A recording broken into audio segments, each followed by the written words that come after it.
The Science of Getting Rich.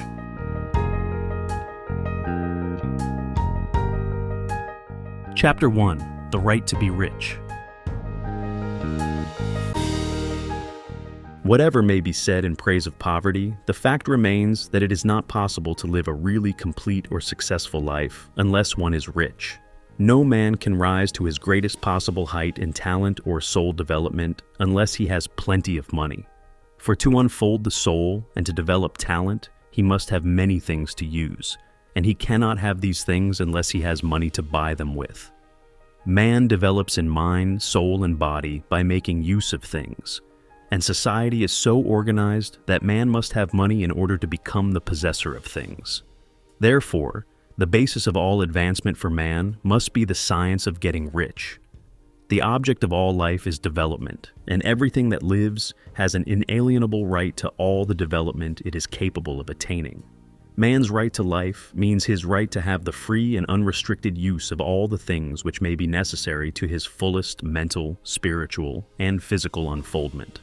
Or, in other words, his right to be rich. In this book, I shall not speak of riches in a figurative way. To be really rich does not mean to be satisfied or contented with a little. No man ought to be satisfied with a little if he is capable of using and enjoying more. The purpose of nature is the advancement and unfoldment of life, and every man should have all that can contribute to the power, elegance, beauty, and richness of life. To be content with less is sinful. The man who owns all he wants for the living of all the life he is capable of living is rich, and no man who has not plenty of money can have all he wants. Life has advanced so far and become so complex that even the most ordinary man or woman requires a great amount of wealth in order to live in a manner that even approaches completeness. Every person naturally wants to become all that he is capable of becoming. This desire to realize innate possibilities is inherent in human nature. We cannot help wanting to be all that we can be. Success in life is becoming what you want to be. You can become what you want to be only by making use of things, and you can have the free use of things only as you become rich enough to buy them. To understand the science of getting rich is therefore the most essential of all knowledge.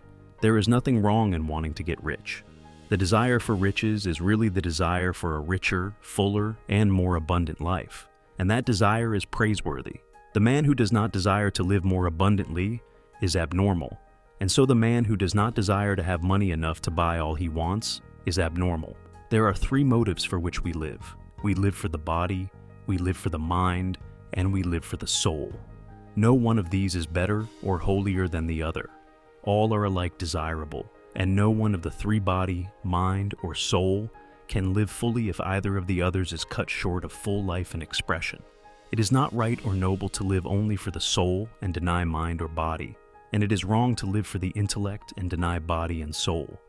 We are all acquainted with the loathsome consequences of living for the body and denying both mind and soul, and we see that real life means the complete expression of all that man can give forth through body, mind, and soul. Whatever he may say, no man can be really happy or satisfied unless his body is living fully in every function, and unless the same is true of his mind and his soul.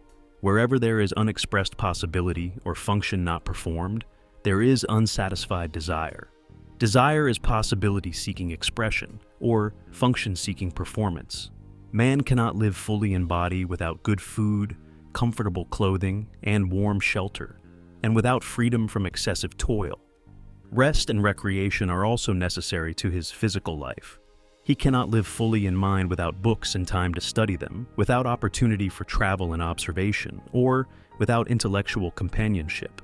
To live fully in mind, he must have intellectual recreations, and must surround himself with all the objects of art and beauty he is capable of using and appreciating. To live fully in soul, man must have love, and love is denied expression by poverty. Man's highest happiness is found in the bestowal of benefits on those he loves. Love finds its most natural and spontaneous expression in giving. The man who has nothing to give cannot fill his place as a husband or father, as a citizen, or as a man. It is in the use of material things that man finds full life for his body, develops his mind, and unfolds his soul. It is therefore of supreme importance to him that he should be rich. It is perfectly right that you should desire to be rich. If you are a normal man or woman, you cannot help doing so. It is perfectly right that you should give your best attention to the science of getting rich, for it is the noblest and most necessary of all studies. If you neglect this study, you are derelict in your duty to yourself, to God, and to humanity. For you can render God and humanity no greater service than to make the most of yourself.